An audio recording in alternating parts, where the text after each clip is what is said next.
আপনাদের এখন যেটা দেখাবো সেটা হলো হিমায়ক চার্জিং বা গ্যাস চার্জিং। তো গ্যাস চার্জিংয়ের প্রথম ধাপটা কি, আমি একটা স্টেনার লাগাই নিচ্ছি। হ্যাঁ, স্টেনার বা ফিল্টার ড্রায়ার। তো এই পাশে প্রবেশ করাইতে হবে এতটুকু, মানে এই যে এই পর্যন্ত। এখন এই পাশে এতটুকু আমি প্রবেশ করাইলাম, তাই না? এই যে এতটুকু। এখন এই পাশে আমি প্রবেশ করাবো কতটুকু, এই যেখান থেকে ঢালু হইতে শুরু করছে সেইখান পর্যন্ত। এখন এই যে প্রবেশ করাইলাম, এখন যদি ভিতরে ঢুকে যায় বা বাইরে হয়ে যায় তাহলে কি আমরা বুঝতে পারবো? বোঝার কোনো উপায় আছে? উপায় নাই।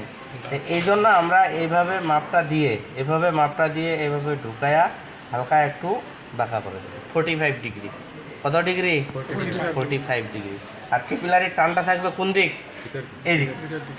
আর যদি টানটা এদিক থাকে তাহলে হিট পাওয়ার সাথে সাথে বের হয়ে যাবে। টানটা থাকবে এদিক। তাহলে এটা এখানে প্রবেশ করাইলাম, এটা এখানে প্রবেশ করাইলাম। এখন কি হিট দিলে বের হবে? বের হবে না। তাহলে সাপোর্ট পিনটা এই পাশে নিয়ে গেলাম।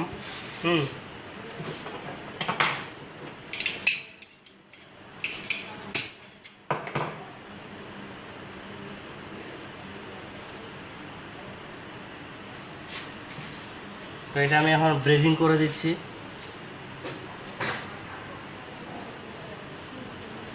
ব্রেজিং করার নিয়মটা কি, উত্তপ্ত মিডিলে হিট দিতে হবে, উত্তপ্ত হওয়ার সাথে সাথে পিছায় নিতে হবে, তারপরে ব্রেজিং রডটা দিতে হবে।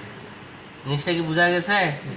জরাটার উপর এভাবে নিচে এমনিতেই গলে যাবে। একটু যদি নিচে ঝুলে যায়, হ্যাঁ, বা টোপ হয়ে যায়, সমস্যা নাই। ঠিক আছে, তাহলে এটা এই পাশে নিয়ে গেলাম। মানে শিখাটা যেন ক্ষতি না করে এই জন্য এটা দেওয়া। নতুবা কি কক্সিটে আগুনের শিখা যায়, আগুন ধরে যাবে। হিট দিব এটা শেষের দিক দিয়ে, হ্যাঁ। যদি কাছাকাছি দিই তাহলে এটা গলে যাবে।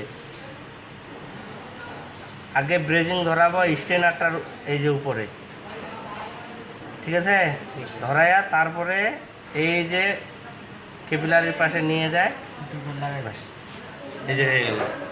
ক্লিয়ার? এই ব্রেজিং হয়ে গেল। এখন তারপর আমাদের কি করতে হবে, হোসপাই মিটার লাগাতে হবে। হোসপাই মিটার লাগাইয়া ভ্যাকুয়াম করতে হবে।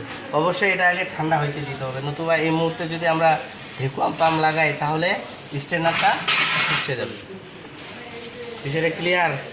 হ্যাঁ, আপনি যদিও এটা ঠিক না, তারপর আপনি যদি চান তাহলে ভিজা কাপড় চিপে এটাকে ঠান্ডা করতে পারবেন, তাহলে সময়টা কি আপনার বাঁচবে।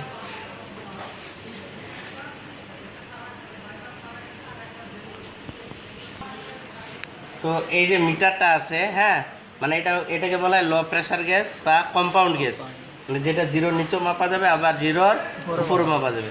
এই মিটারের নিচেরটা এটা যাবে সিস্টেমের সাথে, আর যেটা ওই যে বাঁকা হোসপাইপের এক মাথা সোজা আর এক মাথা কি একটু বাঁকাটা এখানে লাগবে, আর সোজাটা যাবে মিটারে, প্রেসার গ্যাস মিটারে। এটা অবশ্যই ধরে নিয়ে এটাকে লাগাবো। লাগানোর পরে এটাকে ভ্যাকুয়াম পাম্পে লাগাবো। ভ্যাকুয়াম পাম্প মানে কি, বায়ু শূন্য করার পাম্প। ঠিক আছে, মানে এই যে সিস্টেম থেকে হাওয়াটাকে বের করে নেবে, মানে ভ্যাকুয়াম করে নেবে, মানে বায়ু শূন্য করে নেবে। এই যে লাগাইলাম, ঠিক আছে। এটা দিলাম, এই চাবিটা বন্ধ আছে। এটা ভ্যাকুয়াম পাম্প কি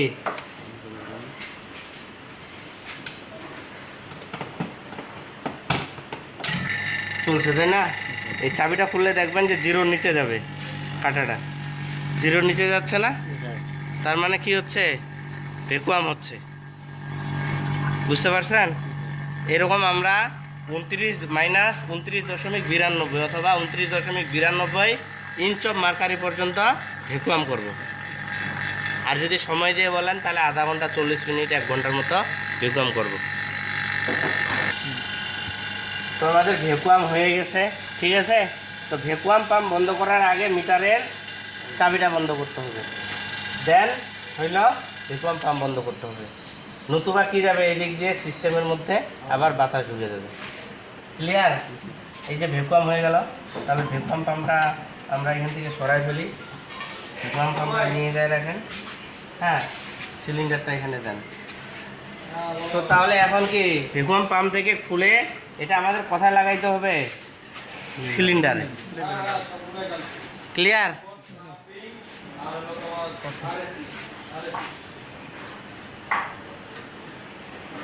সিলিন্ডারে লাগাইলাম, সিলিন্ডারের চাবিটা খুললাম, খুলছি, খুলে এটার মধ্যে বাতাস ছিল না, বাতাসটাকে ঠেলে কি করে নিয়ে আসছে, সে সামনে নিয়ে আসছে। তাহলে এখান থেকে এটা খুলে পার্জিং, মানে বাতাসটা কি বের হয়ে গেল, গ্যাসটা ঠেলে বাতাসটাকে বের করে দিলাম, এটাকে বলা হচ্ছে কি পার্জিং। ঠিক আছে, মানে যে পদ্ধতির মাধ্যমে হোস পাইপ থেকে বাতাস বের করা হয়। এবং বন্ধ অবস্থায় আমরা 30 থেকে 40 দেবো, 30ও দিতে পারি, 40ও দিতে পারি, হ্যাঁ। বা আওয়াজটা হচ্ছে না, আওয়াজটা যখন কমে গেল, এই আওয়াজটা এভাবে যাচ্ছিল, আওয়াজটা যখন কমে গেল তখন আমরা কি করে দিলাম, চাবিটা বন্ধ করে দিলাম। বুঝতে পারছেন? বন্ধ করে দেওয়ার পর আমরা এখানে এম্পিয়ার মিটারটা লাগাই নিচ্ছি, হ্যাঁ, এম্পিয়ার মিটার লাগাই দিচ্ছি। এখন সিস্টেমটা কি করে দেব, মানে ভ্যাকুয়াম করার পরে এই হোস পাইপটা পার্জিং করে বন্ধ অবস্থায় আগে গ্যাস দিতে হবে। এটা কিন্তু চালানো যাবে না গ্যাস না দিয়ে, তাহলে ওই কম্প্রেসর নষ্ট হয়ে যাবে।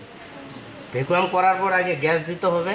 আপনি 20 দেন, 30 প্রেসার দেন, 40 প্রেসার দেন, দিতে হবে, তারপর চালাইতে হবে।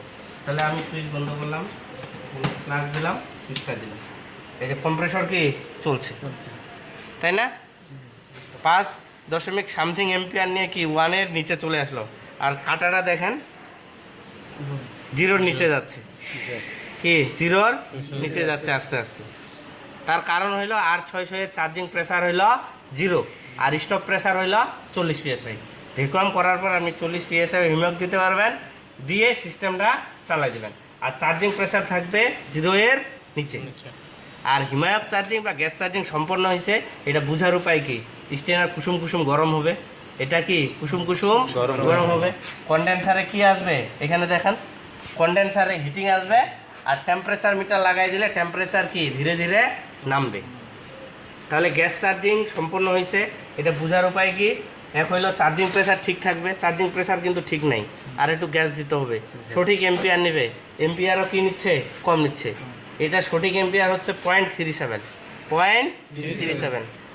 তাহলে আমরা এই যে আরও গ্যাস দিচ্ছি, দেখেন যত গ্যাস দিব ততক্ষণ কি এম্পিয়ারটা বাড়তেছে, আবার কি চার্জিং প্রেসারটাও বাড়তেছে।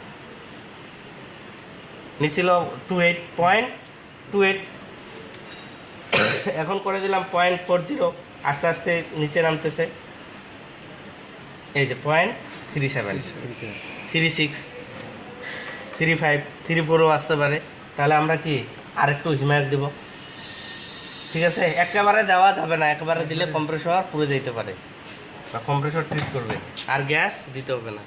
তাহলে সঠিক হিমায়ক চার্জিং হয়েছে, এটা বোঝার উপায় কি, এখানে এম্পিয়ার সঠিক নেবে, চার্জিং প্রেসার ঠিক দেখাবে, কন্ডেন্সারে কি থাকবে, সুন্দর হিটিং থাকবে, সুন্দর হিটিং থাকবে।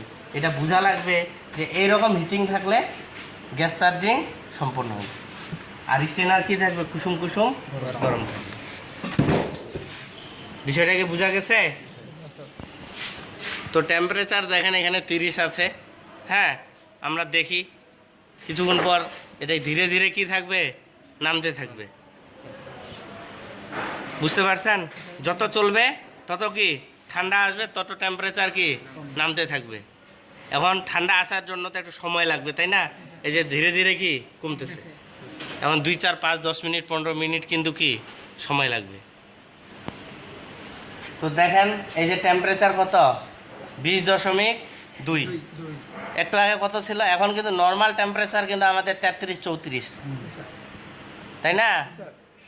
তো এই যে দেখেন 19.6, চলার কিন্তু বেশিক্ষণ হচ্ছে, 3-4 মিনিট হচ্ছে, তাই না? তাহলে হিমায়ক চার্জিং সম্পন্ন হয়েছে, এটা বোঝার উপায় কি, টেম্পারেচার নামবে, কন্ডেন্সারে কি থাকবে, সুন্দর হিটিং থাকবে। হিটিং মানে এইরকম হিটিং থাকলে চার্জিং সম্পূর্ণ হয়েছে। আর দ্বিতীয় কথা হইলো কি, স্টেনার কি হবে, কুসুম কুসুম গরম হবে। দেখেন স্টেনারটা কিন্তু কি কুসুম কুসুম গরম আছে, ঠিক আছে। আর সাকশন লাইনটা ঠান্ডা প্রবাহিত দেরিতে হবে, এখনই হবে না।